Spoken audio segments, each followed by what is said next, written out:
오늘 말씀을 시작하기 앞서서 저희 이야기를 좀 해보려고 합니다. 아시다시피 지난 2월 말에 제가 이벤트가 하나 있었습니다. 지인들과 함께 경주로 여행을 갔다가 새벽에 급성 심근경색이 와서 급하게 119를 불러서 이제 병원, 포항 성모병원으로 이송되어서 이제 긴급하게 응급 시술을 해서 막힌 혈관을 뚫는 그런 시술을 하고, 그러고 난 다음에 이제 인천으로 전원이 돼서 인하대병원에서 이제 완전히 스텐트 시술을 하기까지 약 열흘의 시간 동안 저는 이제 하나님의 특별하신 그 인도하심과 일하심을 경험하게 되었었죠. 경주에서 심근경색이 와갖고 119를 부르고 119를 타고 가는데 병원이 받아주지를 않는 거예요.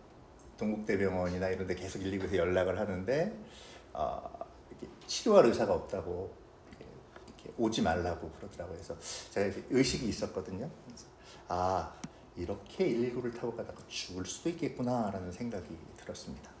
다행히도 포항에 있는 성모병원에서 이제 의사 선생님께서 집에 계시다가 급하게 출근을 하시고 이제 오라고 해서 한 40분에서 50분 정도를 119를 타고 가서 새벽에 이제 도착하자마자 심장 초음파를 찍고 바로 혈관 촬영실로 가서 이제 그 막힌 혈관을 뚫는 그런 시술을 하게 됐죠. 근데 시술이 끝나고 난 다음에 의사 선생님이 저한테 그러시더라고요. 우리 아내한테도 그러고 막힌 혈관을 뚫기는 했는데 혈관이 좀 기형이라 거기에 스텐트를 시술할 수가 없다고. 그래서 이제 저는 그렇게 생각을 했습니다.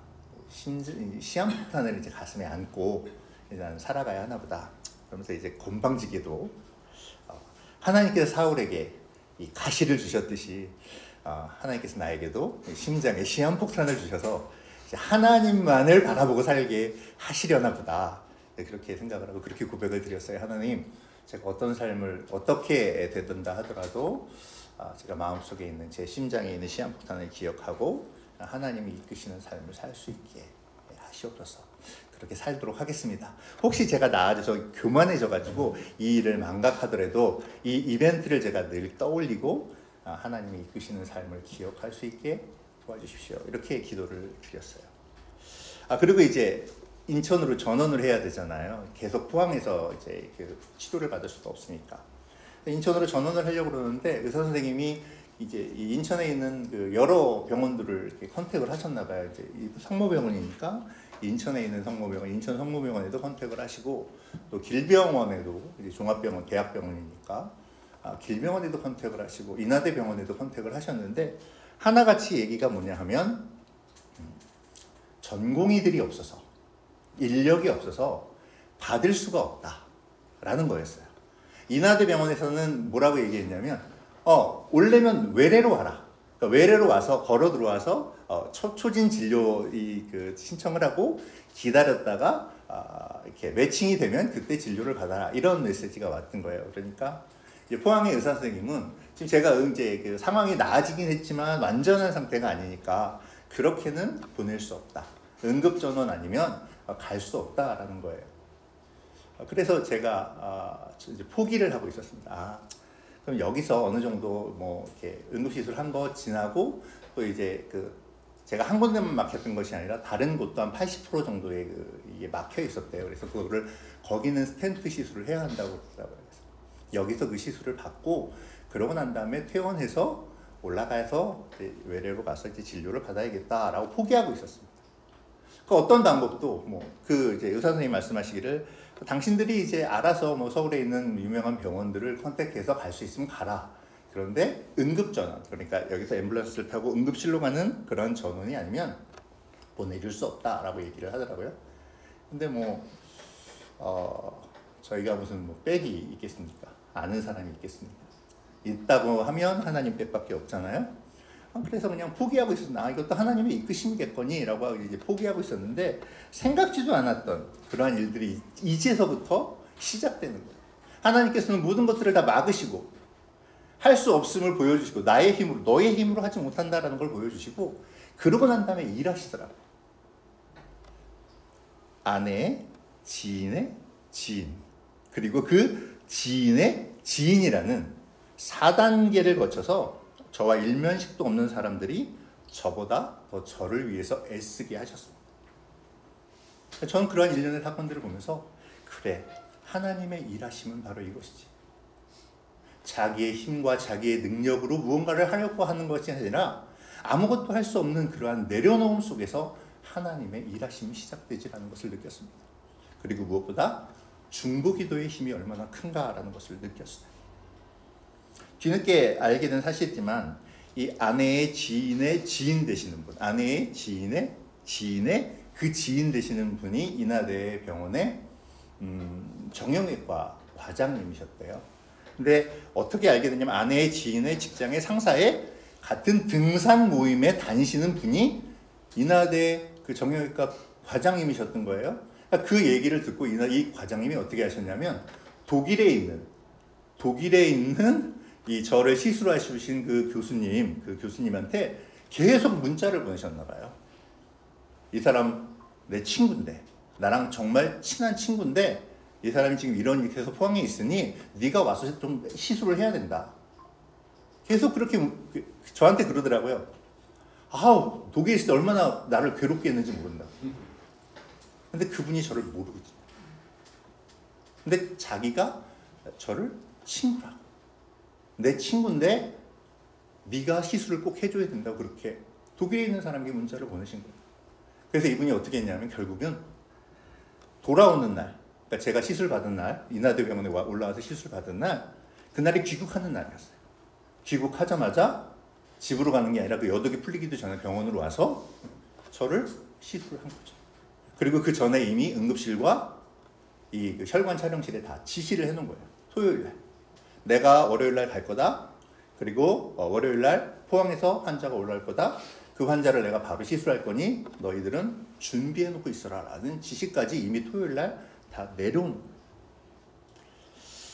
그런 경험 속에서 저는 북박쳐 오르는 감정을 주체할 수 없었습니다. 아내가 보고 흉을 봤는데요, 제가 눈물을 흘렸어요. 하나님은 내가 무엇이라고, 내가 무엇이길래 정말 생각지 못한 방법으로 생각지 못한 사람들의 마음을 움직이셔서 저를 살리시고 저를 인도하셨는가. 돌이켜보면 저는 요나와 같은 사람이었거든요.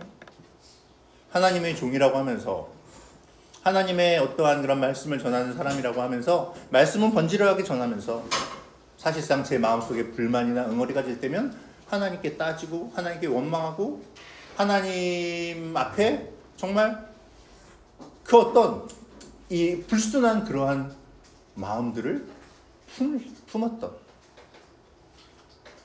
다시스와 같은 세상과 다시스와 같은로 대변되어지는 그러한 어떤 세상의 눈을 돌리면서 세상의 풍족함을 바라보며 부러워했던 그런 모습이 저한테 있었어요.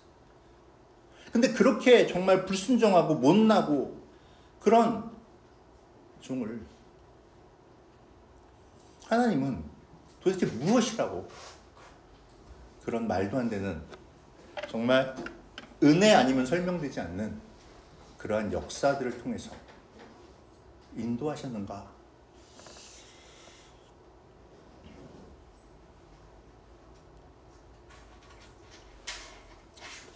인천에서 시술을 마치고 난 다음에 포항에서 시술하지 못한 곳까지 시술했다는 담당 의사의 말에 저는 다시 한번 감사의 고백을 드리지 않을 수 없었습니다. 기형이라 하지 못한다고 했던 곳까지 인천에서 하나님은 스텐트와 그러한 시술들을 할 수 있도록 허락하신 것이죠. 일반 병실로 올라와서 이제 사람이 일반 병실로 중환자실에 있을 때와 일반 병실에 있을 때 마음가짐은 좀 달라지더라고요. 일반 병실에 올라오니까 이제 슬슬 심심해지고 아내에게 패드를 좀 가져다 달라고 성경도 보고 인터넷도 좀 찾아보고 그러한 시간을 갖다가 엘리자베스 키블러 로스라는 사람의 유명한 말을 보게 되었습니다. 엘리자베스 키블러 로스라는 사람 혹시 이름 들어보신 적 있으십니까? 20세기 최고의 정신의학자이자 호스피스 운동의 선구자로 불리는 사람이기도 하고요. 저는 이 사람을 사회복지학을 공부할 때 죽음을 수용하는 5단계 그 있잖아요. 그 부정하고 분노하고 타협하고 우울해지다가 마지막에 수용한다라는 이 죽음을 수용한 5단계의 이론을 만든 사람이다라는 이름만 들었던 분인데요. 여튼 이 사람이 이런 말을 남겼더라고요. 죄송합니다. 제가 이 한글로 이미지를 찾아봤는데 없어서 어쩔 수 없이 이렇게 찾아봤는데 There are no mistake, no coincidence. All events are blessings given to us to learn from.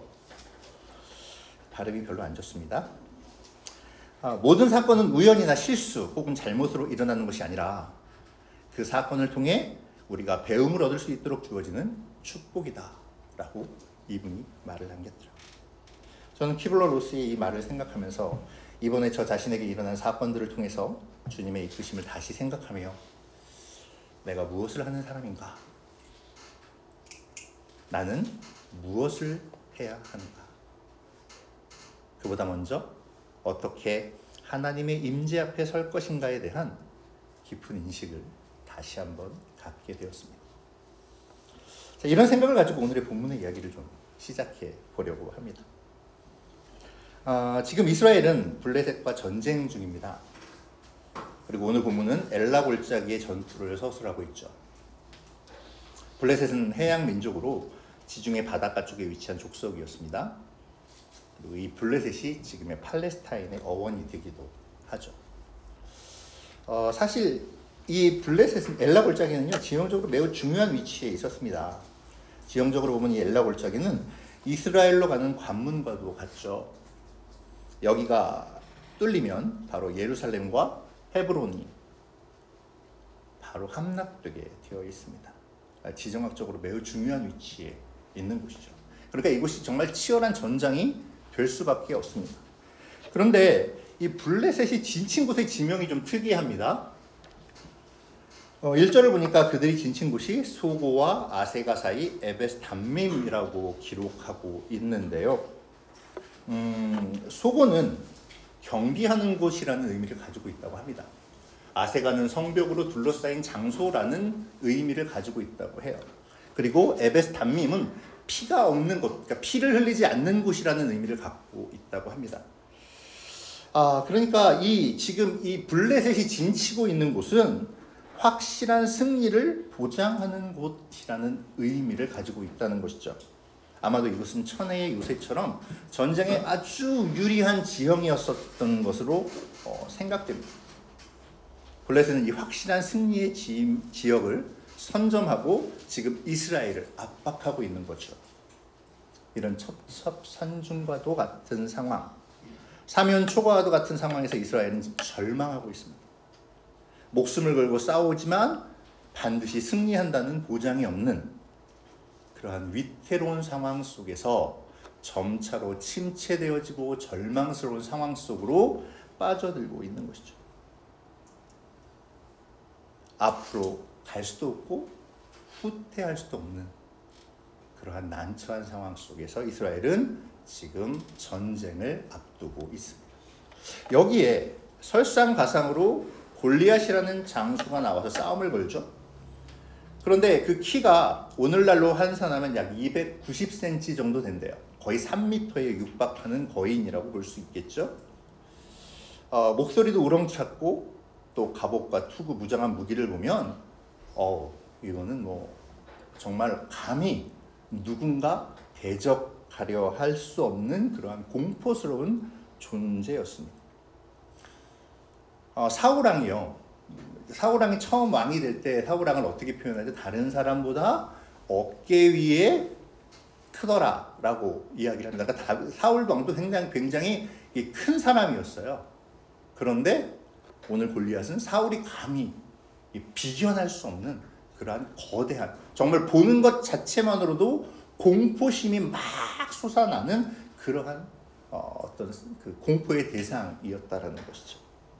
자, 이 골리앗이 말합니다. 누구든지 나와 싸워 이기면 우리가 너희의 종이 되고 너희가 지면 우리의 종이 되는 것으로 하자라고 그렇게 말합니다. 그러면서 이스라엘을 조롱하죠.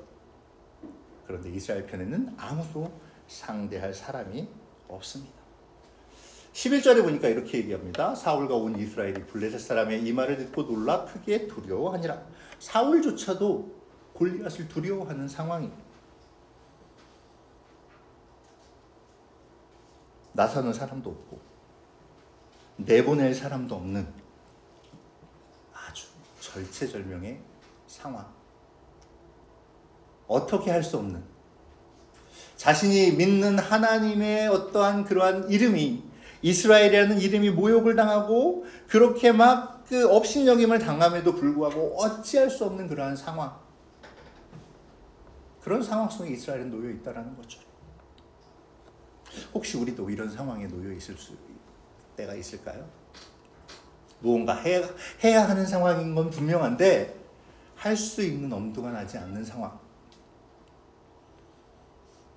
특별히 크리스찬으로서, 뭔가 하나님의 백성으로서, 뭔가 하나님의 영광을 위해 외쳐야 하는 상황 속에서 외칠 수 없는 상황. 삶 속에서 뭔가 항변하고 내가 살아있음을 막 이야기해야 하는데 감히 그럴 엄두가 나지 않는 그 비참한 상황. 이러한 비참한 상황 속에서 드디어 우리의 히어로 다윗이 등장을 하죠. 다윗은 직전 16장에서 왕궁에 부름받아서 자기에게 주어진 임무인 사울 앞에서 연주하고 사울을 회복시키고 집으로 막 돌아온 상태였습니다. 돌아와 보니까 다윗의 형들 중 3명은 전쟁터에 나갔고 아버지는 음식을 싸서 다윗에게 이제 그곳으로 뭐 면회를 가라고 그랬는지 위로하러 가라고 그랬는지 아니면 뭐 어떻게 하라, 하여간 전쟁터로 내보내죠. 다른 아들들도 많이 있어요. 다윗은 막내잖아요. 위로 첫째, 둘째, 셋째가 전쟁터에 나갔습니다. 그럼 뭐 중간에 또 있을 거 아니에요, 형제들이. 근데 그 형제들, 그 아들들을 보내는 것이 아니라 다윗의 아버지는, 이새는 다윗을 막 지금 돌아와서 이제 막 그 여독을 풀고 있는 다윗을 향해서 야, 너 전쟁터에 나가, 가서 형들 좀 보고 와 라고 이야기를 합니다. 하필이면 왜 다윗이었을까요? 다윗은 이렇게 생각할 수도 있지 않았을까요? 아버지, 저 막내예요, 막내. 저 나이도 어리잖아요. 물론 뭐 이 정도로 어리진 않습니다, 다윗이. 그러니까 어리잖아요.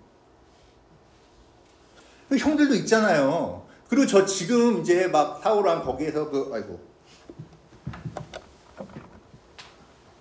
사울왕 하고 이제 막 돌아왔잖아요. 돌아와서 좀 쉬고 있는데, 근데 그 전쟁터로 나를 나가라고요? 뭐 이렇게 항변할 수도 있지 않았을까요? 그렇지만 다윗은 이제 뭐 씩씩하게 나갔는지 아니면 뭐 중얼중얼거려서 나갔는지 모르겠지만 하여간 말씀을 순종하고 합니다. 그리고 그렇게 나아간 전쟁터에서 그 무시무시한 블레셋의 골리앗 장수를 목도하게 되는 거죠. 기세에 눌려 꼼짝 못하고 벌벌 떨고 있는 이스라엘 군대의 모습도 함께 바라보았겠죠. 모두가 위기 상황 가운데 놓여 있는 모습을 바라보았을 것입니다. 이스라엘 진영에는 모두가 불안감에 숨을 죽이고 정말 숨소리조차 크게 못 내고 있고, 저쪽에서는 아주 당당하게 우렁차게 골짜기를 흔드는 목소리로 이스라엘을 조롱하고 있었습니다. 그런데 말이죠, 지금 이스라엘에게는요, 이스라엘이 조상 대대로 간직한 어떤 신앙 전통은 그렇게 의미가 있어 보이지 않습니다. 그동안 하나님을 섬기고 예배했던 그 신앙은 그들에게 아무런 도움이 되어지지 않는 것처럼 보여지죠. 누구도 신앙의 힘을 생각하는 사람이 없었고 누구도 하나님을 떠올리는 사람이 없었습니다. 그저 어떤 뚜렷한 묘책을 찾고자 할 뿐이죠. 어떻게 하면 이 위기를 벗어날까? 어떻게 하면 도망갈 수 있을까? 어떻게 하면 목숨을 이렇게 구걸할 수 있을까? 어떻게 하면 저 골리앗을 피해서 이곳을 지킬 수 있을까? 하는 그러한 생각들만 가득 차 있었을 것입니다. 공포에 떨면서도, 묘책을 찾으면서도 그들이 지금까지 믿어왔던, 지금까지 인도했던 그 조상들의 하나님, 아브라함의 하나님, 이삭의 하나님, 야곱의 하나님, 요셉의 하나님, 그 지켜왔던 하나님, 자신들을 가나안까지 인도하게 하셨던, 그리고 가나안에 있었던 그 7 족속을 몰아내게 하셨던 그 하나님에 대한 생각을 망각하고 있다라는 것이죠. 그렇게 그들은 그곳에 있습니다. 어쩌면 엘라 골짜기의 위기는 골리앗에서 오는 것이 아니라 망각에서 오고 있는 것인지도 모르겠습니다. 자신이 어떤 존재인지를 잊어버리고 그들을 다스리는 하나님도 잊어버렸으며 험한 세월 동안 이스라엘을 먹이시고 입히시고 인도하시고 지키셨던 하나님이 어떤 분이신지도 까마득하게 잊어버린 그들. 어쩜 그들의 절망과 침체는 잊어버림에서 시작되고 있었는지도 모르겠습니다. 은혜를 입고 살아가는 존재이기에 시간이 가면 갈수록 더 생각나는 분은 하나님이어야만 합니다. 하나님의 큰 사랑으로 이날까지 살았는데, 하나님의 은혜로 여기까지 이르렀는데 그 하나님을 어떻게 잊을 수 있겠습니까? 어려우면 어려울수록 하나님이 생각나야지 그것이 진짜 신앙 아니겠습니까? 그런데 이스라엘 백성들은 시간이 지나면서 하나님을 잊어버린 거예요. 이스라엘이라는 이름과 허우대만 멀쩡할 뿐, 첩첩이 쌓인 산들을 넘어가면서 막다른 바위 앞에 이르자 그것은 아무런 영향력도 끼치지 못하는 허울뿐인 이름에 불과해졌다라는 것이죠. 자, 그러면 지금 이스라엘에게 필요한 건 무엇일까요? 이스라엘에게 필요한 것은 믿음의 회복입니다. 전장에서 전투력의 회복이 아니라 믿음을 회복하는 것, 이것이 이스라엘에게 정말 진정으로 필요한 것이었다라는 것이죠. 그리고 이 믿음을 회복하기 위해서 하나님은 이새의 8명의 아들 가운데서 가장 어렸던 다윗을 일으켜서 전쟁터로 보내고 계시는 것입니다. 우리가 믿음을 회복하기 위해서 우리의 믿음이 왜소해지고 이 어둠으로 막 채워질 수밖에 없는 그러한 상황 속에서 우리는 마음 한 곳을 비워둘 필요가 있습니다. 이 마음의 한 곳은 바로 하나님이 임재하실 곳이죠. 그 빈자리에 하나님께서 임재하실 때에 우리는 하나님의 그 놀라운 역사하심을 바라볼 수 있습니다. 아무것도 할 수 없음을 고백하고 하나님께서 일하시기를 바라는 순간, 하나님을 신뢰하고 하나님의 임재하심을 바라는 그 순간에 하나님은 인간의 방법이 아니라 사람의 어떠한 그러한 생각과 사람의 가치관과 사람의 어떠한 그러한 그 습관들이 아니라 세상의 그 어떤 재물과 세상의 어떤 권력과 세상의 어떤 힘들이 아니라 하나님의 방법으로 거룩한 역사를 일으켜 가신다라는 것입니다. 하나님의 임재를 바라고 하나님의 임재를 경험하는 자의 외침이 있습니다. 27절에 다윗은 그 암담한 상황에서 이렇게 외칩니다. 그 모두가 공포에 떨고 있는, 모두에게 공포의 대상이 되는 그 거대하고 그 무서운 골리앗을 향해서 이렇게 외치죠. 이 할례받지 않은 블레셋 사람이 누구이기에 살아계시는 하나님의 군대를 모욕하느냐? 감히 두려워 숨소리조차 내지 못하는 이스라엘 군대 안에 가장 어린, 가장 나이 어린 그 한 사람, 그 한 친구, 그러나 하나님의 임재를 경험했던 하나님의 자리에, 마음속에 하나님의 자리를 내어드렸던 그 한 어린 영혼의 외침을 통해서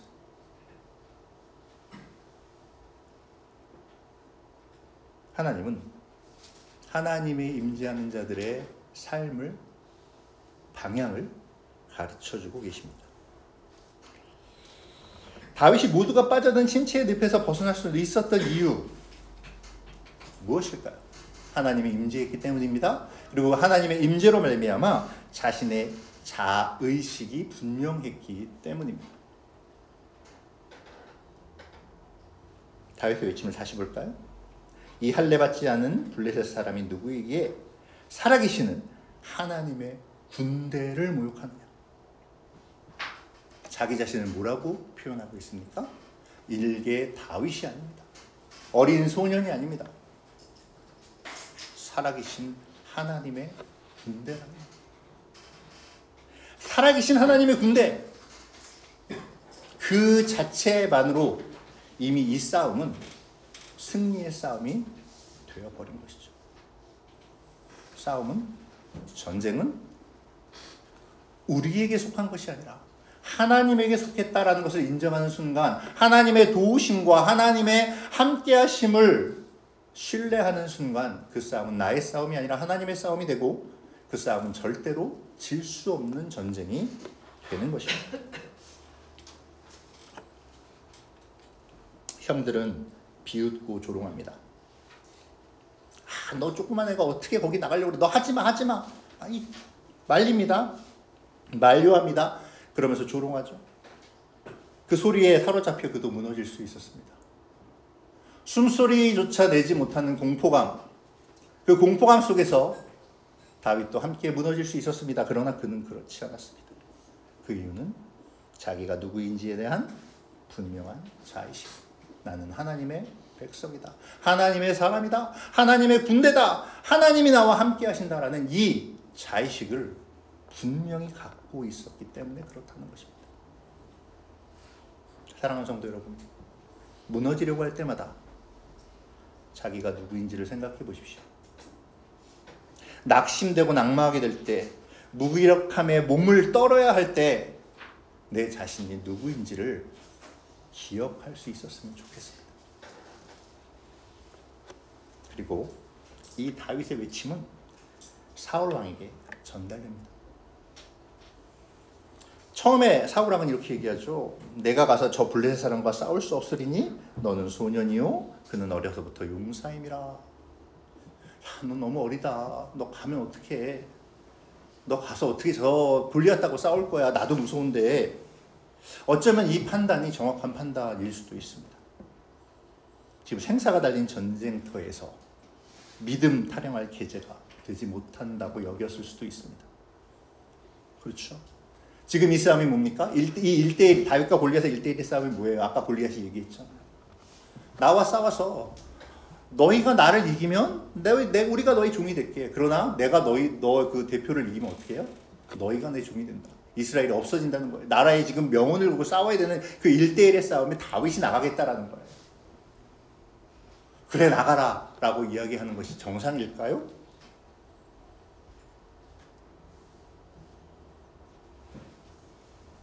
하지만 다윗은 확신에 차서 이야기를 하죠.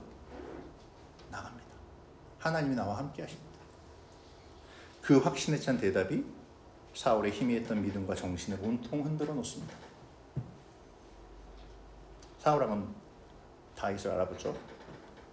자신이 옛날에 하나님의 영에 사로잡혔더니 자신이 그 악한 영에 사로잡혀서 힘들어할 때 다윗이 어떻게 했는지를 기억하게 됩니다. 그 전쟁터에서 자의식을 가진 한 소년의 외침으로 지도자가 다시 깨어나고 있습니다.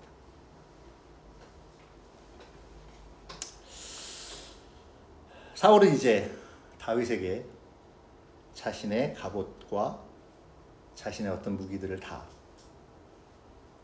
입혀주고 들려줍니다. 성능이 입증된 무기를 들고 나가면 승리할 수 있는 확률이 그나마 높아지기 때문이었겠죠. 이것도 맞는 이야기입니다.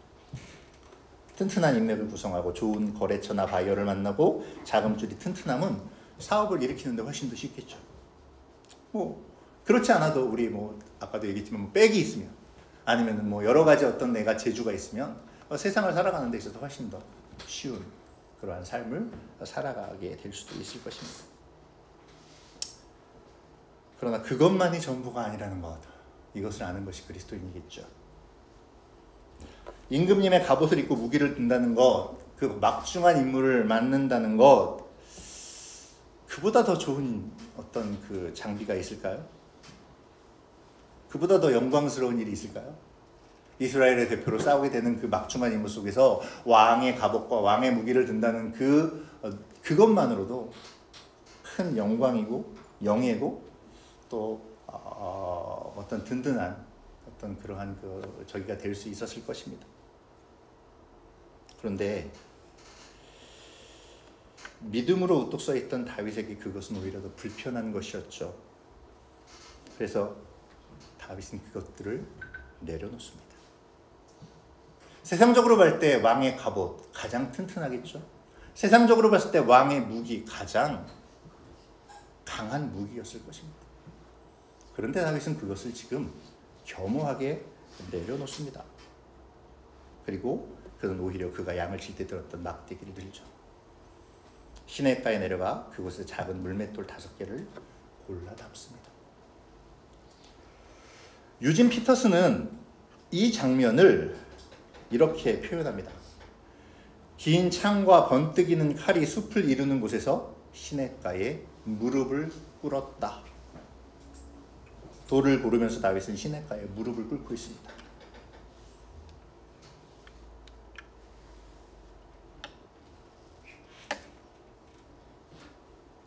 위기의 순간에 무릎을 꿇는 다윗, 이것이 진정한 그리스도인의 모습이 아닐까요? 여러분, 무릎을 꿇는다는 것이 어떤 의미일까요? 무릎을 꿇는다는 것은 무방비 상태가 됨을 의미합니다. 주변을 제대로 살필 수도 없습니다. 어떤 공격이 들어올 때 효과적으로 막을 수도 없습니다. 달아날 수도 없죠. 뒤로 후퇴할 수도 없습니다. 굉장히 위험한 상황에 처하게 된다는 거죠. 하지만 하나님께 사로잡힌 사람에게는 그것이 최선이라는 것입니다. 무릎을 꿇는 다윗을 본 골리앗은 다윗을 조롱합니다. 겁을 주죠. 이렇게 업신여깁니다. 그리고 뒤에 43절 44절에 보면 내가 너를 죽여갖고 들짐승과 새들에게 이렇게 던져주겠다라는 그러한 무시무시한 말을 합니다. 근데 하나님께 사로잡힌 사람에게는요, 그러한 어떤 조롱도 두려움도 문제가 되지 않죠. 나를 죽이려고 달려오는 거인 같은 것들은 전혀 문제가 되지 않습니다. 왜냐하면 무릎을 꿇는 사람에게는 하나님을 신뢰하는 믿음이 있기 때문입니다. 골리앗보다 훨씬 더 크시고 위대하신 하나님을 볼 수 있기 때문입니다. 깊은 영적 침체의 자리에서 모두가 쓰러져 있던 그 자리에서 다윗이 넘어질 수 없었던 이유는 하나님에 대한 전적인 신뢰, 하나님을 바라볼 수 있었던 믿음, 그 믿음 때문이었다는 것이죠. 그런 믿음으로 나아갈 때 골리앗은 다윗 앞에 전혀 대수롭지 않은 존재에 불과했던 것입니다. 다윗은 그러한 신뢰와 임재를 가지고 골리앗을 향해 달려나갑니다. 문제로부터 회피하는 것이 아니라, 문제로부터 회피하기 위해 도망치는 것이 아니라 오히려 문제 상황을 향해서 돌진하고 있는 것이죠. 그 골짜기를 달리면서 괜찮을까요? 물 먹으려고 그러다가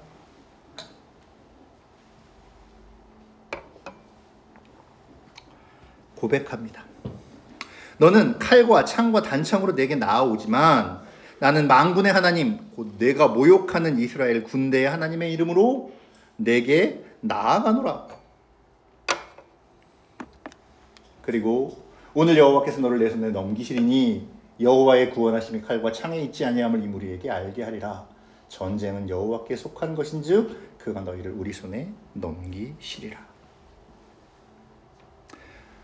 다윗은 형들이 얘기한 대로 뭐 어떤 혹이나 잘난 척하기 위해서 무모하게 길도 아닌 그런 골리앗을 향해서 달려가고 있는 것이 아닙니다.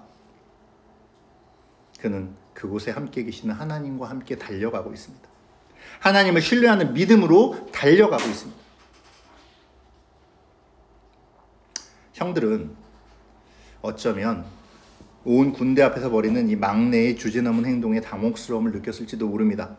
온 이스라엘과 자신들의 운명을 저 가냘픈 어린 꼬마에게 모두 맡긴다는 것이 분명 가당치도 않은 일이라고 생각했을 것 같습니다. 그렇게 불안감을 가지고 걱정하고 염려하고 있었을 것입니다. 온 이스라엘 사람들도 마찬가지였을 거예요. 그것에 모인 이스라엘 군대도 다윗을 그렇게 걱정스럽고 염려의 눈빛으로 바라보고 있었을 것입니다. 그런데 그 순간 도무지 믿을 수 없는 일이 일어나죠. 믿음으로 걸어가는 작은 거인의 앞에서 자신의 힘만 믿고 육중한 걸음으로 쿵쿵거리면서 오던 진짜 블레셋의 거인이 쓰러져 버립니다. 날아간 물맷돌이 그 거인의 이마에 명중하죠. 어쩌면 가장 놀란 것은 다윗인지도 모르겠어요. 다윗은 또다시 가슴이 떨릴 정도로 새롭게 한 가지의 사실을 경험하게 되었는지도 모릅니다. 하나님의 임재하심. 하나님을 향한 믿음으로 걸어나가는 곳에 하나님이 도우시면 이 엘라골짜기의 기적이 일어나는구나. 이것을 믿고 나아가는 것이 진짜 믿음이고 진짜 사는 삶이구나. 이렇게 내가 말씀에 사로잡히면 하나님의 거룩한 역사는 세워지는구나. 하나님의 임재 안에 온전히 잠겨 있으면 거룩한 역사가 나를 통해 나의 주변에서 하나님의 일하심이 일어나는구나. 자기를 의지하고 자신의 힘만 의지하는 그곳에서는 깊은 침체의 늪이 기다리고 있을 수밖에 없습니다. 그러나 우리가 하나님을 의지하고 나아갈 때 그곳에도 계시는 하나님의 임재하심으로 말미암아서 승리의 자리로 나아갈 수 있습니다. 하나님께 온전히 사로잡힐 수만 있다면, 하나님을 온전히 신뢰할 수만 있다면, 내 마음 그 가장 깊은 곳에 하나님이 임재하시는 그곳을 마련할 수만 있다면 우리는 오늘도 치열한 생존 경쟁의 현장인 엘라 골짜기에서 일어날 수 있습니다. 하나님의 거룩한 역사를 바라볼 수 있습니다. 이번 이벤트로 제가 깨닫게 된 진리이기도 합니다. 사랑하는 성도 여러분, 우리 앞에 있는 길이 고난의 길이라고 느껴지십니까? 내가 감당할 수 없는 험하고 위험한 길이 우리의 앞을 가로막고 있습니까? 험한 바위를 타고 넘어야 하는 길이 우리 앞에 있습니까? 간신히 큰 산을 넘었다라고 생각되어지는데 앞을 바라보니 더 큰 산들이 끝도 보이지 않게 그렇게 우리 앞에 놓여 있습니까? 그러나 그 길을 하나님의 임재에 사로잡혀 간다면 우리는 우리의 가는 길에서도 웃을 수 있게 될 것입니다. 우리의 가는 길 안에서 하나님의 영광이 드러나게 될 것입니다.